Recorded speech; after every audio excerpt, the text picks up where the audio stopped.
श्रीमन्नारायण। जौ बालक कहतु तरी बाता, भय मुदित मन पितु और माता।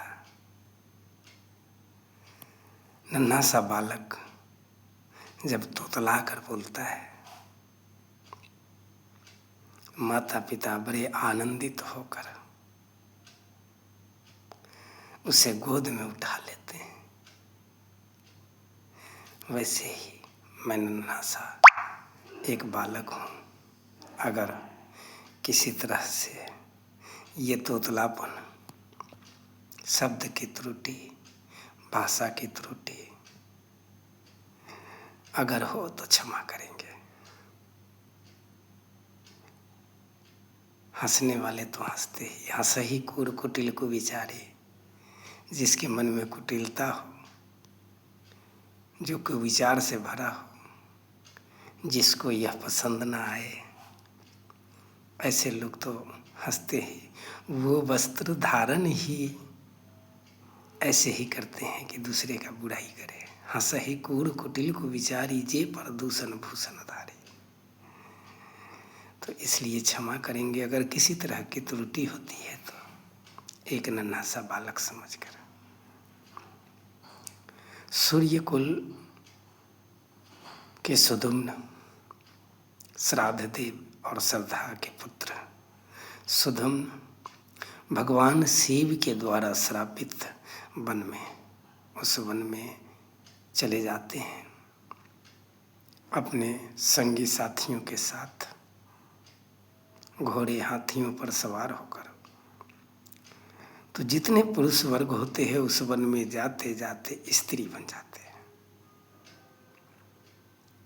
और जब स्त्री बन जाते हैं तो बड़े चिंता में पड़ते हैं। और उसी चिंता में, उसी जंगल में भटकते भटकते भटकते, जहाँ बुद्ध, चंद्रमा के पुत्र बुद्ध तपस्या में लीन होते हैं, उस आश्रम पर चले जाते हैं। और वहाँ जाकर तपस्वी बुद्ध को देखकर, चंद्रपुत्र बुद्ध को देखकर, वह सुदुम्न लड़की जो बनी है, तब नाम अब इला कहा गया है शास्त्रों में, इला बुद्ध को देखकर प्रभावित हो जाती है। बड़े सुंदर तपस्वी,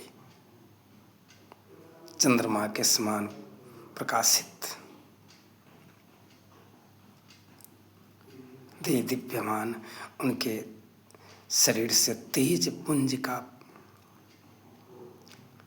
जो चक्र होता है वह देखकर इला प्रभावित होती है और वहीं निवेदन करती है बुद्ध से। बुद्ध निवेदन स्वीकार करते हैं और गांधर्व विवाह कर लेते हैं। बुद्ध और इला जब गंधर्व विवाह करते हैं तो इनके जीवन बड़े आनंद से भर जाता है। दोनों आदमी का गृहस्थ जीवन बहुत ही आनंदित व्यतीत होता है। धीरे धीरे कुछ दिन के बाद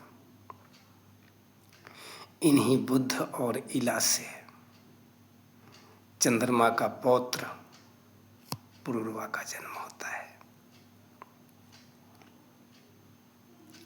पुरुरवा बचपन से ही बड़े तेजस्वी,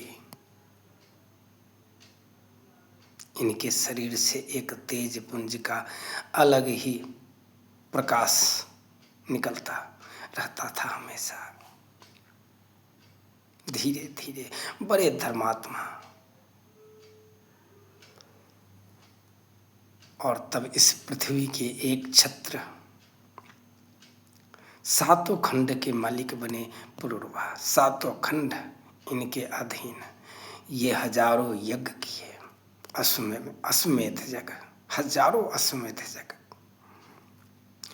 इनके तेज पुंज से प्रभावित होकर देव लोक से अप्सरा, उर्वशी नाम की अप्सरा, इनसे शादी कर ली। आगे कहूँगा उर्वशी और